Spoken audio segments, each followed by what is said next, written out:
So this is the 8BitDo Ultimate Wireless Controller.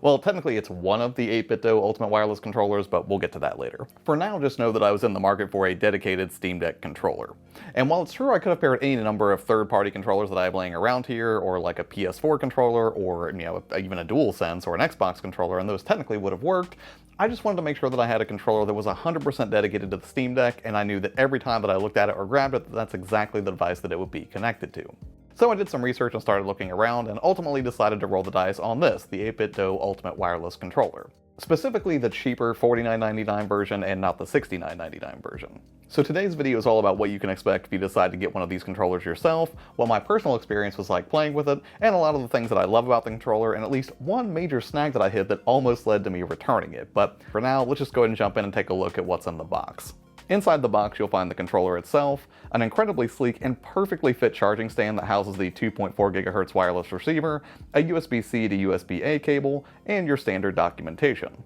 It has all of the standard buttons you'd expect, with 2 analog sticks, a D-pad, 2 sets of shoulder buttons, 4 face buttons that match the Steam Deck's layout, and your standard home start select buttons, or I guess hamburger/boxes buttons, but here they're represented as plus and minus buttons. But beyond the standard buttons you'd expect on a controller, you also get a star button, which defaults to allowing you to turbofy any of the other buttons, and also a profile switching buttons with 3 LEDs underneath to let you know which profile you have active if you really want to modify your layout. And around the rear of the controller you'll find 2 paddles labeled P1 and P2, and also a switch to change modes from D to X input. Which I think natively for the Steam Deck it has to be set to D input, or at least that's what I left it set at, I think. Now I'm doubting myself, but yeah, either way, both options are there. Setup is pretty straightforward for this controller. You just have to plug the 2.4 GHz wireless receiver into the Steam Deck dock's USB port, or you can actually just leave it plugged into the base and then plug the USB-C to A cable into the dock, so that way you can put a little bit of distance between the dock and the receiver, which actually is helpful in some cases because that can help prevent some wireless interference, and that is the major snag that I hit right off the bat. The weird thing was, as soon as I started using the controller, I was like, this is going horribly, because I was getting tons and tons of input lag, and then I was getting some button presses that wouldn't register at all, and I even tried moving the receiver from being plugged directly into the dock to being plugged into the charging base, and no matter what, it just seemed like it was performing horribly. So I went searching around on Reddit and YouTube and found tons of people who were having just no problem at all with this controller, and I thought I was crazy, and then as I looked over at my dock, I realized that I had a couple of USB hard drives plugged into it. And lo and behold, as soon as I unplugged them, the thing started working like a dream. Specifically, the mechanical hard drive that I had plugged in, which was a Western Digital Passport. There was another SSD that I use kind of as external file storage for like ROMs and things like that. That one can stay plugged in and does not have any issues, so yeah, pro tip, I guess, if you do go for this controller and find that you're getting interference, take a look at what you've got around the dock, because it might be something that's just, causing some interference with the signal. But yeah, after all of that, I ultimately ended up leaving the receiver plugged into the charging base, and I do that mostly because it can deliver power and the wireless connection to that base to make sure that it gets back to the Steam Deck dock and in turn the Steam Deck, while only chewing up 1 USB port as opposed to maybe doing 2, where I would have the receiver plugged into the dock, and then also have to find another USB port to plug into the Charging Cradle so I could charge up the controller when it's not in use. So after getting over that hurdle, I decided to go ahead and plug it in and start testing out a few games to see how responsive it was. And the first game that I started with was Lumines. Mostly because it requires a lot of speed and precision on the D-pad, and while I'm not the most discerning judge of input lag, it certainly felt responsive and I had no issues clearing about a dozen or so stages using it. Wanting to push the D-pad a little more fully, I spent a little bit of time in Marvel vs. Capcom 3's arcade mode, and while I'm still pretty bad at fighting games, it was at least keeping up with my frantic button mashing as I mixed it up with Rocket Raccoon, Ghost Rider, and Chun-Li. Next, I decided to go the more action-oriented route and tried out some Dead Cells and Hogwarts Legacy, specifically because I was curious about the rear paddles and how they would feel, since I tend to map dodge or jump functionality to the rear so that I can keep my thumbs on the sticks during frantic combat. And I gotta say, those rear paddles feel really natural. Early on when I did my first impressions of the deck, I noticed you needed a little bit more force to depress the rear paddles,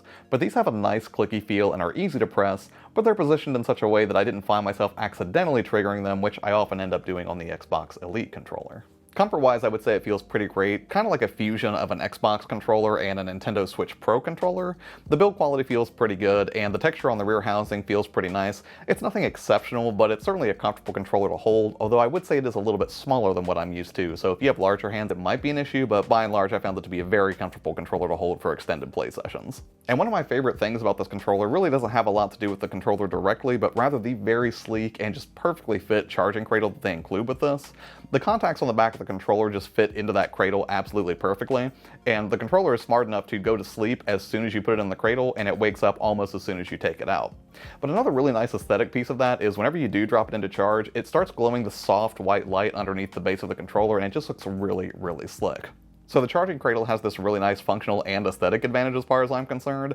and admittedly it's a really small thing, but truthfully, like, little design touches like this that just completely reduce the amount of friction between me and just jumping into a game with the controller are definitely welcome. And honestly, I think it would have been enough to just have a really well-performing controller like this that also includes a light-up auto-sensing charge cradle at no extra cost, but then 8BitDo went a little bit further and also included some really nice software for customizing all of the controller's buttons. So all of the controller's functionality is customized through their Ultimate software. However, if you look at the product page for the controller, you'll notice that this version of the controller appears to only support configuration on PC, and specifically I think you're only able to run this on a Windows machine. The software is definitely user-friendly and allows a ton of options between setting up the aforementioned profiles to kind of flip between remapping the buttons, and also things like defining dead zones for your sticks and triggers, but admittedly it is kind of a bummer that you can only run this software on a Windows machine and connect to the controller that way, especially if you're like a Mac person like I am, especially so considering that, if you have the Bluetooth version of this controller that's $69.99, you can actually control this functionality through iOS and Android.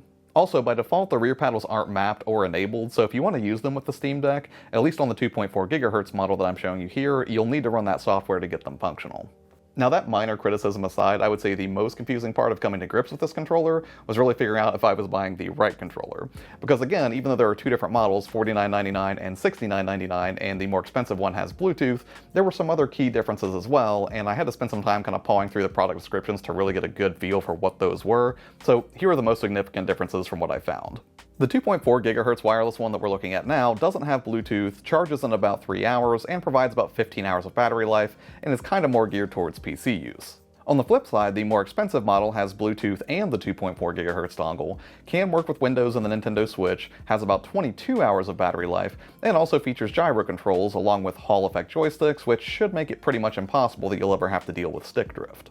But for me personally, the biggest difference that made me go for the $49.99 model over the $69.99 model is that the buttons on the $49.99 model actually match the Steam Deck perfectly. And again, because I was looking for a controller that was going to be singularly focused on playing with the Steam Deck, this seemed like the right one for me. Now, when all said and done, I don't know if I would call this my favorite third-party controller of all time, but it's definitely up there. Aside from the minor annoyance of having to jump on a Windows machine to configure it the way that I want to, honestly, the smart design choices and solid performance far outweigh any of the negatives that I encountered. I just wanted a solid performing wireless controller for docked mode with the deck, and that's exactly what I got. Complete with some intelligent features for grab and go play, and a really nice included charging dock, which by all rights they probably could have charged extra for if they wanted to. So if you're looking for a dedicated controller to use with your Steam Deck while it's in docked mode, I think both of these models are worthy of your consideration. Now, I went ahead and dropped affiliate links to both models down in the description if you want to check it out there. If you have any questions or something I didn't cover well enough in this video, please do let me know and I'll try to answer those. Or if you have any suggestions for another third-party controller you think is great on deck, I would love to hear about that as well. So, as always, thank you so much for your time today. Have an amazing day, and I'll see you on the next one.